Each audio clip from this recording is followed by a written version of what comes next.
On behalf of our Chief Minister, Thiru M.K. Stalin, I'm happy to be a part of this vital expression of protest against the unfair, unjust, immoral, and ultimately self-destructive deprivation of funds from opposition states at historically unprecedented levels through hitherto unimaginable means. In his DO letter to the Honorable Chief Minister of Kerala, our Chief Minister pointed out 3 or 4 extreme examples.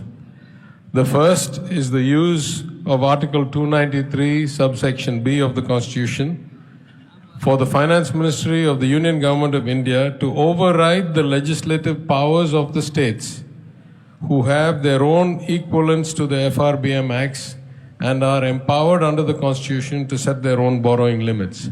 However, unelected members of the Finance Ministry of the Union Government override the legislative powers of the state and set borrowing limits using the back door of 293B.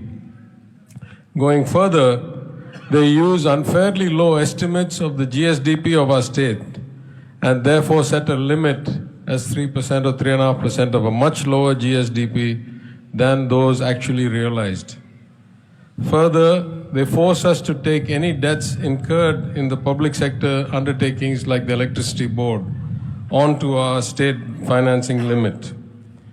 And finally, he pointed out that schemes like the Chennai Metro, where the Government of India should have infused its share of equity and therefore removed those borrowings from our borrowing limit, they have refused to do so for many years and forced those borrowings onto our balance sheet and therefore affect our overall borrowing capacity. The Chief Minister has already pointed out the many ways in which we are deprived of our share of funding, primarily starting with the excessive use of surcharges and cesses, where the Government of India does not share those revenues with the states and instead, at its own discretion, in its own schemes, decides how those should be distributed. At one time, Tamil Nadu used to get about 70% of its revenues from the union as share of taxes and 30% under central schemes. Right now, we get less than half our revenues from share of taxes and the other half from central schemes. And those schemes are grossly biased against states like Tamil Nadu. Whenever we ask for any support, there is always a response of silence. When we ask for our airports to be declared international airports, they don't do it, and they open airports in BJP states. When we ask for AIIMS or NIPER to be funded as announced in the union budget, they don't do it and leave them as mere announcements. When we ask for relief from historic floods, they don't allocate 1 rupee and show no compassion at all. In fact, if you look at the way they fund the schemes, as the Honorable Chief Minister pointed out, when they start at 80-20 union to state. In 2 years, it's 20-80, 20% their money, 80% our money. Yet, we are told, we have to brand them as union schemes, we have to use the Prime Minister's name, we have to use the Prime Minister's image, otherwise we will not even get that 20% of the funding.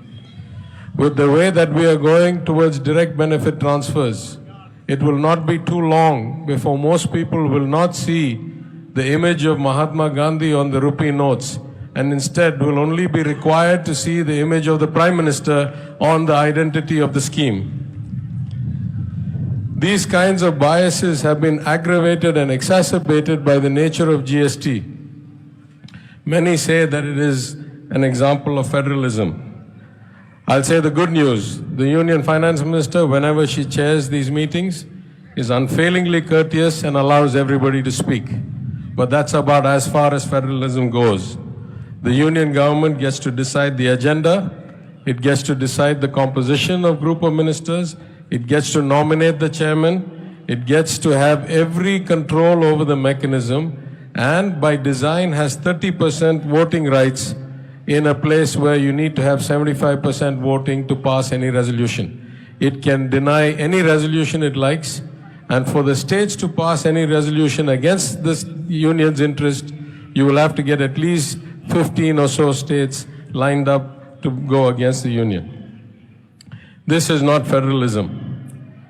If we say, so you cut our actual allocations, you cut our funds, let us at least go and borrow them from the market.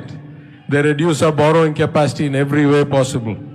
They cut our GDP from their own CSO's estimate to some artificial level, force us to take some percentage on that, 3.25%, 3.5%, while they, in a shameless sign of hypocrisy, consider it a brilliant outcome if their fiscal deficit is 5 or 5.5 or 6%, but hold us to limits like 3 or 3.25 or 3.5.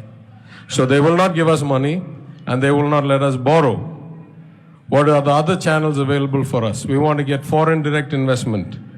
What do? They deny us permission to go overseas to seek investment. The Foreign Affairs Ministry routinely rejects applications from state ministers to travel overseas.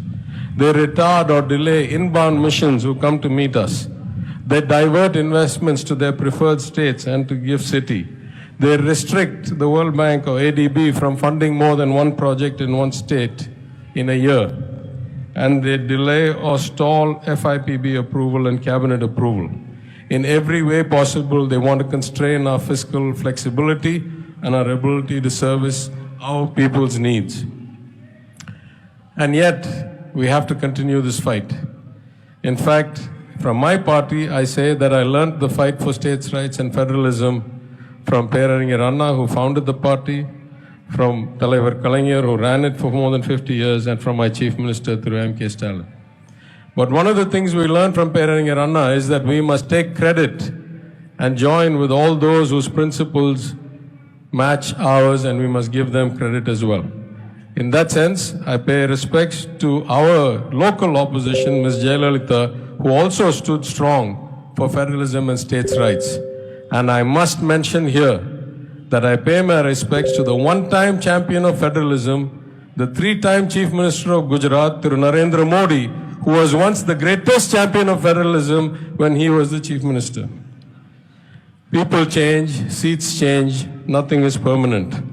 We are in a situation where many of us were once not elected, now are elected, someday will not be elected again. But some truths can never be changed. The first truth that can never be changed is no matter how much money you take away from some, or no matter how much money you give to others, you simply cannot create growth unless you do three profound things. You cannot do it without inclusive education for all and ensuring that your workforce can compete in a global market. These things are not happening in the BJP states. You cannot do it without having a vibrant democracy that creates a level playing field with strong institutions and draws investment and encourages people to invest. And you cannot do it without having communal harmony and makes it easy for business owners, small enterprises, MSC, to feel like it is a stable place ruled by law, and therefore they can take risk to create enterprises. Without that, your oligarchs cannot create sustainable growth for you. So where does that leave us? We keep the good fight. And we must remember that there are three magic values that make us invincible and protect us against all the onslaughts against federalism the pro-authoritarians can bring on us. The first value is our culture of inclusion, of harmony, of self-respect, of social justice, of equal access, and of education as the basis for progress of society. We must protect our culture. Second, we must remember that compassion is the best quality of the governor. Not strength, not power. For those who are continuously in a fight, they can keep projecting strength and power.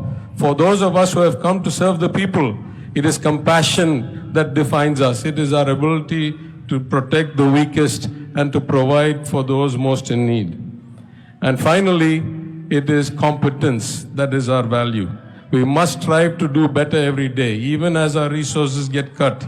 We must bring in better advice. We must improve our own execution. The more learned and educated we are, the more we realize we need support from others and the input of brilliant minds. No one is all-knowing. No regime lasts forever. Our job is to stick to our values and hope that someday people start thinking, like me, I am a believer. I believe in God. but I don't believe any man is God. I don't believe any man is all-knowing. I believe that sooner or later all of us will have to vacate our seats. Our job is to hold our values, our culture, our compassion, our competence at the best level and wait for things to change. And that is the way we protect our language, our way of life, our history. Men will come and men will go. Our values and our cultures and our societies will go on strong because we have the right values. Thank you very much for inviting me, and I wish this protest all success.